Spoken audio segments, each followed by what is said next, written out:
Hello, my name is Terry Sacka, and you are watching The Wealth Transfer, where biblical principles, global economics, protecting and preserving your family's wealth is paramount in what is getting ready to come. We're going to begin this program here. We're just going to do a brief run around what is coming here this fall in September of 2015 and the Jubilee that's leading all the way through 2016. And then we're going to show you aggressive graphics and detailed economic information that will help you make better decisions. I am an accredited asset management specialist, so I'm here to give you the raw of the details and the information that you're not getting from the mainstream. And I'm along with Dr. Charles Vance, and this man is a man of God, and he's an author, and he has something to say right now. I'm just one of the regular business guys that has just tapped onto this stuff as a pastor. That scripture right there, I tell you. General contractor. God said something to Solomon. Solomon's the richest guy in the world at this time. He's dedicated a temple to God. Knock your eyes out, this place. Made sacrifice after sacrifice, and God speaks to him. This is God talking. 2 Chronicles 7:14, if my people, which are called by my name, shall humble themselves and pray and seek my face and turn from their wicked ways, then I will hear them from heaven, and I will forgive their sin, and I will heal their land. That's a promise from God. And I think we've walked away. Safe to say. Generally speaking, people have walked away from God. Yeah, yes. and we have as a America, nation. America has walked now, away from remember, God in general. we've done it when we started, this was in, I believe, in the 60s, where they kicked off the Roe v. Wade, and we started murdering babies, and we started doing that. So we walked away. Get the prayer out of the school. Get the prayer out of the schools. Take the Ten Commandments, do everything we can do to get them out of the places of justice. And if you study the Shmita Cycle, for those that don't know, is a 7-year cycle of debt forgiveness that goes back to Isaiah 9. What it says is you stay obedient in me for 6 years, you'll have tremendous harvest, more than you'll ever need. You rest on the seventh day, or in the 7th year, and in that 7th year you'll have more than you ever need to get through. You open up your land to the poor, you let them feed on it, and you forgive all the debts. What we have coming here September of this year is not only a Shemitah, but the 7th Shemitah of 7 years. That means it's a Jubilee. Not only that, come around the 25th, which is on the Sukkot, the Feast of Tabernacle, the 4th and final blood moon in this 4 blood moon cycle, which is a very rare event. For those that are kind of getting into some of this, it's all in the ancient prophecies and the Israeli calendar. What it's really saying is what's come in September is another 7-year cycle of a Shemitah. The last one was 2007-2008 stock market crash, the largest percentage crash in the history of America. To the Elul 29, meaning to the minute, to the hour, to the day, exactly on the calendar of Jewish calendar, it hit. The next one before that, 9/11, the 2000 market crash. And remember, the buildings in New York that were taken down, those buildings were done. Our financial buildings, the tallest buildings at the time in the West, taken down. So, and we had a large market crash at that time. Debt forgiveness. If we're not in God, instead of being a blessing, it is ripped away from you, and you will, debt forgiveness will happen, but it'll come out of your wealth. So this year we're seeing that cycle. Now, I don't know, it's not about date setting. We do know the Shemitah is on the 13th of September. And we do know that the whole Jade Helm military operation ends on the 15th, which is really interesting. And then we also know around the 25th, the 4th blood moon. We also know in October, the Chinese are looking to make the reserve currency status in the IMF. And we do know that begins the Jubilee.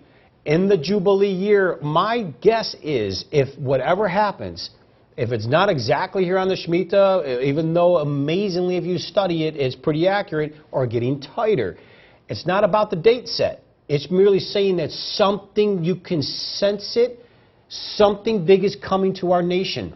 Something is wrong with our moral compass, our financial management, and debt reckoning is coming. So we need to be in a proper asset and proper place, because if I have to guess, starting September is the beginning of the Jubilee, and the troubles we're going to see will be coming through that 2016, and there will be things we've never seen before or won't see again. Terry, that's just a cycle. I mean, I know. again, if the Look at the numbers history don't of it, hit, though. yeah, you can just see the cycle take place over history.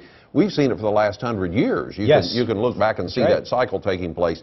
And it's not like God sets up a cycle. I understand that it's a spiritual calendar, but it's people that are not doing what they're supposed to be doing. I agree. And it causes the results of things, it causes consequences is what it does. Instead of causing the rewards that God has promised, when we get out of rhythm with God, and it was what we just read. Yes. If my people, if they'll pay attention, if they ask forgiveness, if they'll cleanse themselves of things that are wrong, he said, I'll hear them from heaven. I'll heal their land rather than just forsaking their land. God doesn't cause the destruction. The devil causes the destruction. The thief comes not, but for to kill, steal, destroy. God will just pull his hand off of things. He'll pull his hand of blessing off of things. We need God's blessing more than we've ever had it before in America. This is not going to happen to everybody. Bad things are not going to happen.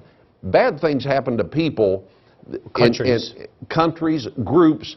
It will happen to maybe the majority of people that are not paying attention to God, but there's going to be pockets of people that are blessed right in the middle of this thing. You know, we see it happen all the time. There will, but there goes back to even World War I, where the Shmita Cycle hit. Nations fell. Sure. Nations fell.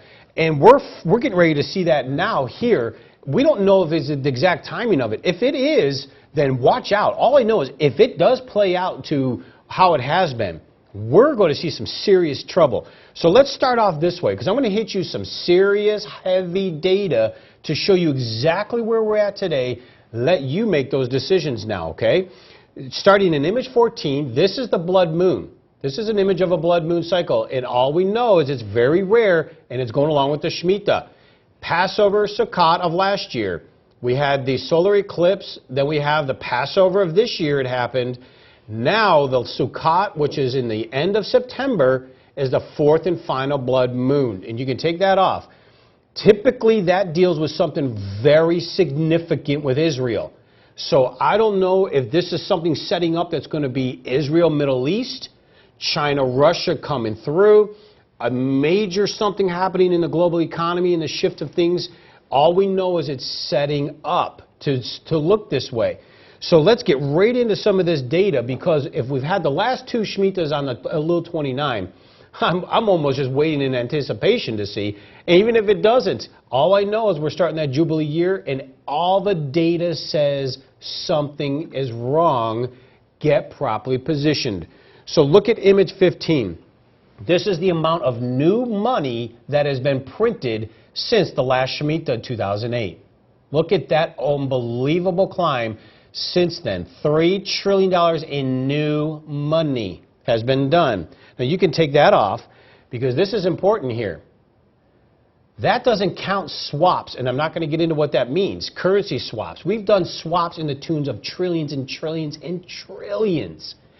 That is on top of the new money. That right there alone is out to date. The Federal Reserve started another round of printing. They now hold some $4.5 trillion. It's unbelievable how much we've printed. And you think this is safe. You've got to understand the reckoning is coming. We just don't know the fallout of it. So in order to properly protect yourself from what is getting ready to come, position yourself to get through 2016 and beyond, and the proper asset for your future protection and preservation for your church or ministry, the children around us, we need to be in God's asset. Education is a good way to start. Here's some ways you can.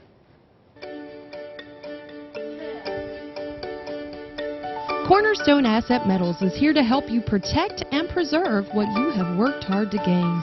For those who have IRAs to protect, 401ks to preserve, or cash in the bank, we would like to send you a package of information regarding the changes to the dollar and the challenges of our economy that you need to be prepared for. This package includes how easy it is to roll over your current IRA or 401k into a physical precious metals IRA for long-term protection of your hard-earned wealth. For those of you with cash to invest, we can arrange to have your precious metals stored in a private vault or simply send it to your home. Call or register now.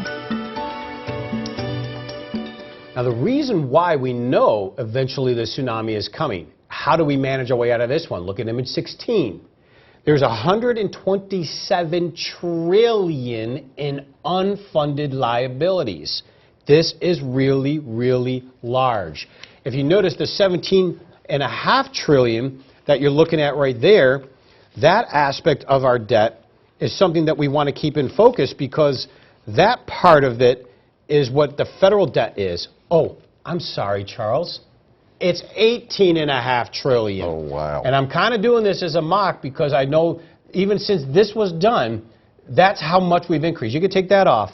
That is extraordinary. Now, the unfunded liabilities. Social Security, Medicare. Things that are promised to people. Things that are promised and we don't have money for. To them. Yes. Okay. 127 trillion. And you think we have the money for that? We do not.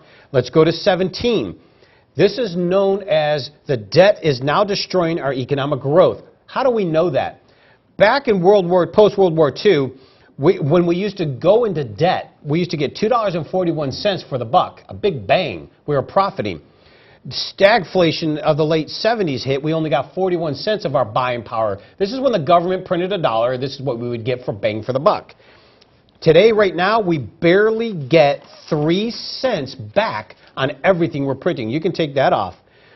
That is so important to understand, because we are printing money that we're not getting a return on, as the government's not getting a return on it. So you saw right there, back in the day, we used to get a bang for the buck when we printed $1 out of thin air. You see today, we get no bang, and it's getting ready to go negative, and that is why we know the reckoning is coming. Let's look at 18. You're not going to like this one, because this is not what the TV's telling you. That's about real unemployment, regardless of the number you just saw, and that is coming across. You can take that off. They say we're averaging about 23%. What that really means, unemployment, they're telling you around 5.5%. Oh, we got 300,000 jobs. They're not being honest. They're not telling you about the 100 million people that are out of the workforce. People that have given up looking for jobs. There's people in there that are taking part-time work when they used to work full-time. We all know this because you know family members who this is happening to. This whole immigration push is about lowering wages. It's travesty what's happening to we the people. Technology people are coming in. I know people used to make $140,000 a year. Now they're competing to $75,000. They even have amusement parks that are replacing workers with foreign workers for less money. And this is a trend that is just continuing. It's coming after us, the people. So the unemployment is staggering. Great Depression numbers already putting pressure on the system. Look at number 19. This is known as our Federal Reserve Bank. Basically, they're secretly insolvent. They have about $56 billion worth of actual reserves, meaning stuff that's worth something. Yet they owe more than $4.3 trillion in bills, unstable liabilities that they can't possibly pay. How can you pay back a credit card debt of $4.3 trillion when you only have $56 billion in the bank to pay for it? Well, even how much money have they printed, though? I mean, this is all part of it. That doesn't count the swaps. Crazy. I know, man. and this does not count swaps, and I won't get into what that is, but they've even swapped more than what we're showing you. So what we're saying is they own this debt, and they only have 50-some billion in assets. They better have some pretty good. This is not the government. This is the Federal Reserve banking system. But they're controlling our system. That controls our money. That controls this paper money right now. That's why I'm saying something's wrong. All we know is they better have some pretty good investment strategies to turn 50 billion into 4 trillion. I don't see it. Go to image number 20. The leveraged debt is basically a ticking time bomb. If you've noticed back in 2008 when the last Shmita hit, the government, the Federal Reserve Bank, was only leveraged 22-1. So it was kind of manageable to some extent. Look at the staggering leverage today, and it's higher than 77-1, meaning they basically are not worth the paper they're writing. You can take that off, and let's go to this next image here of number 21. This one is the entire banking system drowning in leveraged debt. What does that mean? The banking system has over $60 trillion in loans, and they don't have the money to pay for it. Where are they? They don't have that money. They're just borrowing on paper in thin air. This is the fragility of the banking system. That kind of leverage is really dangerous. If you notice, all throughout our history, we've never had it. All the way up until the 80s, we didn't even have it. So that's why I'm telling you, there's a reckoning coming. What you're looking right there is a banking system systemic failure reckoning. You can take that off, and I'm going to explain real quick again what that means to you in the banking. If you have this in the bank, you're giving a loan to the bank. The new rule since Dodd-Frank says you're an unfunded liability. If the bank collapses, and you just saw the chart on how much leverage they are, they owe more money, they have more money out in loans than they could ever pay back. If every one of us went to the bank to draw out money that we think is ours, they don't have it. It's not there. Why would you be storing this in there in that case? Why would you not be in God's asset in a vault if you have to, especially in your retirement systems and retirement accounts, away from the collapsing of a bank? Oh, FDIC, right? No. FDIC is only an insurance company for the Federal Reserve. There's only $25 billion in the FDIC fund. If these banks systemically start collapsing, which I don't believe all of them do, but I believe a lot will, a lot of them did in 2008. Can we say Wachovia, Washington Mutual, Bear Stearns, Lehman Brothers? Can we say we can keep going on, right? They already did. The next time it's going to be unbelievable, and you're putting your faith there? Why? So let's go to this next image here, 22. This is a really big deal because if you've noticed, this is our stock market as on the verge of a catastrophic collapse. The reason I like this graph, if you notice today, it's 203% overdone. Those three mountains are the Shmita year rises and collapses. Unbelievable, isn't it? To explain the 203%, does that mean that they've overvalued the stock by 203%? Yes. So, okay. Yeah, so it's something that it's inflated that much, and it's unreasonable. Okay. You see, it's overvalued. You can take that off. That 200% is unbelievable. Now, if you notice, though, the 1, 2, 3 peaks, Shmita 1 in 2009-11, Shmita 2, 2008. We all know those market crashes. The third one is coming this September. Take the Shmita out. The market's already at the same level of major overdone. Oh, some reckoning is coming to the market. It's peaked higher than it's ever been, yes, hasn't it? That's my point. Yeah. We're in a situation that is, take even the Shmita out, that something is wrong. Everyone that I've heard talk that is in the know about the stock market says there has to be an equalization, a reckoning. Yes. Has to be. Said it can't keep going on. So because they're overinflating the value. Yes. And my guess is when the next one hits, they're going to have to print trillions and trillions of dollars as a stimulus. And when they do, this is the only asset that'll actually really hold its water because this doesn't go up and down. Mm-hmm. This is what it is.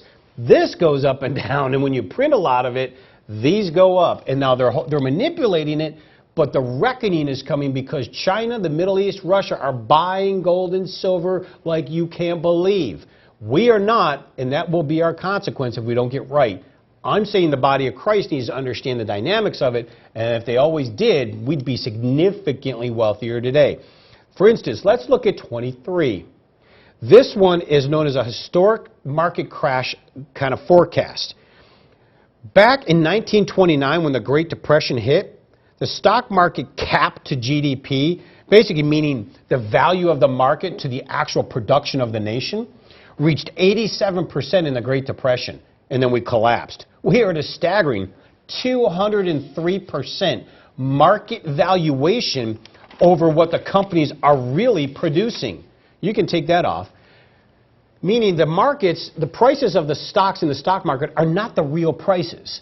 They're overvalued by 203%, twice as much as it was in the Great Depression. That really should concern you. They can't be the actual value because they're constantly moving. I mean, some stocks, you can see if somebody says this stock's going to do great, I mean, the thing will shoot in value sometimes double, triple what it actually came into the stock market at the value, at the proper value. And there's some stocks that are doing good. I mean, there are companies that are doing well. Well, there's companies that are doing well. Yes. But the stock market value of that company is generally doesn't have a whole lot to do with the company's value. And why this happens is because they printed so many trillions of dollars. If you notice, interest rates are near zero.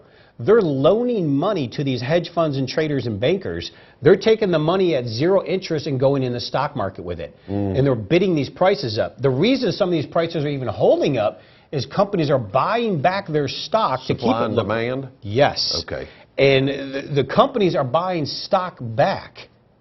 And when they buy their stock back, they're propping up the price of the stock. So it's an illusion. It's not real. That's why we know the actual real valuation has to correct. I'm concerned it's going to correct worse than 2008. That's why being properly positioned with our retirement accounts and what we have as currency in the banking system is paramount until this flushes out this fall and through 2016. So look at image 24, for instance. This is about the Great Depression. We were talking about this is going to go global. We have something known as a derivative bubble. Derivative just means they're fake investment notes, but people have money invested in it or they have leverage against it. The global GDP, the global economy produces only $72 trillion with everybody included. Yet we have $700 trillion in these fake, you can take that off, these fake derivative investments. Bluntly, what a derivative is just it's fake. How the housing market crashed in 2008. They took all these mortgages, put them in a box, called it Derivative A, sold it to Wall Street, sold it to the world, and when the housing market crashed, those derivatives collapsed. So they inflated the value of the homes to and make sold those derivatives them as a bulk on the stock market. Wow. AIG was on the verge of making $3 trillion in derivatives, zero in 2008. If they would have done that, it would have collapsed the world system. That's why AIG got the bailout in 2008. We have $700 trillion of those floating, all mostly on interest rates and bonds. This is really bad news. So let's go to image 25. This is showing the bond market. A sell-off panic has already secretly begun in the bond market because if you notice, in the bonds are the treasuries, the U.S. government's debt instrument. They have been selling it off. They had some $700 billion back in the day of 2011, and almost $600 billion has been sold off. And who's buying it? The Federal Reserve Bank is buying our bonds. At one point, you can take that off. At one point, the Federal Reserve Bank bought 90-some% of all the bonds that were being issued for repayments. But all they have to do is have the right from the government to print more money to buy with. Problem is, you keep printing more money. Sooner or later, the world realizes you're worthless. Right. So we're trying to do both as a nation. We're trying to convince the world we're still strong and viable. At the same time, we're trying to pay our debts off. So the bonds were being bought mainly by the U.S. government, where back in the day, the people bought it, then the Chinese, the Japanese, and Brazilians and them bought it.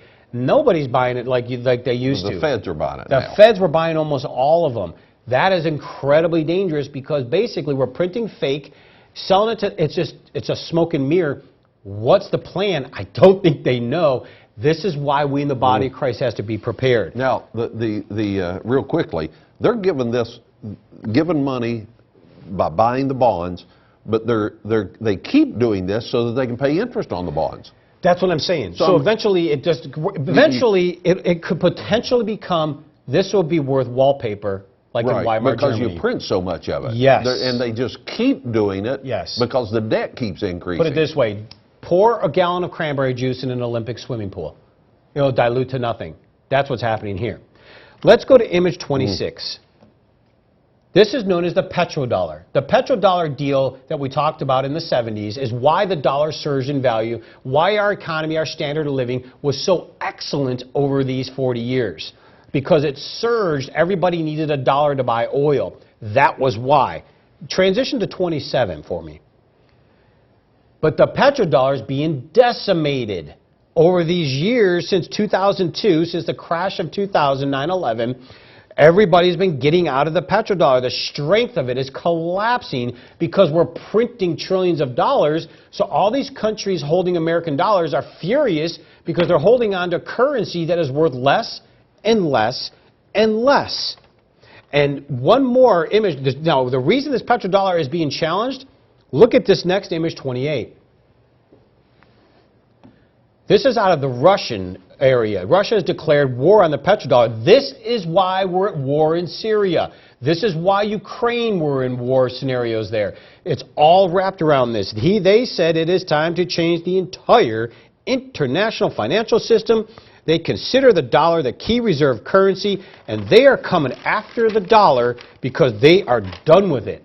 And take that off, and I want to show you one more final image to put the icing on the cake here. We must get properly prepared. We must preserve the assets you worked your life for. If you think 2008 was a lot, wait until this next wave comes. We don't know the exact timing of it, but all the data I shared has a reckoning. It smells really bad. We, the people of the United States, must preserve our wealth for not just our standard of living, our children, our church, our ministry, our community. We, the people, can get through this. We can have victory. All things are possible through Christ who strengthens me, and we can see that through. Look at image number 29 to wrap this up. This is the reserve currency makeup right now today. In the blue is known as the euro. The green is the US dollar. And then you have, of course, the pound, and then you have the Japanese yen. That's how the reserve currency system works today. You can take this off, because wait till I tell you this. That's how the reserve currency is. The Chinese yuan looks like they're going to be entered in this October. That pie is going to get sliced up. This gets sliced anymore with all that data I just presented. If you're not in the right place, you're going to lose a tremendous amount of everything you worked hard for. Make Jesus Christ center. Get the truth. God bless you. Watch these programs on demand at cornerstoneassetmetals.com. Terry and I will be back next week. Same place, same time. We'll see you right here for the Wealth Transfer. Cornerstone Asset Metals is here to help you protect and preserve what you have worked hard to gain. For those who have IRAs to protect, 401ks to preserve, or cash in the bank, we would like to send you a package of information regarding the changes to the dollar and the challenges of our economy that you need to be prepared for. This package includes how easy it is to roll over your current IRA or 401k into a physical precious metals IRA for long-term protection of your hard-earned wealth. For those of you with cash to invest, we can arrange to have your precious metals stored in a private vault or simply send it to your home. Call or register now.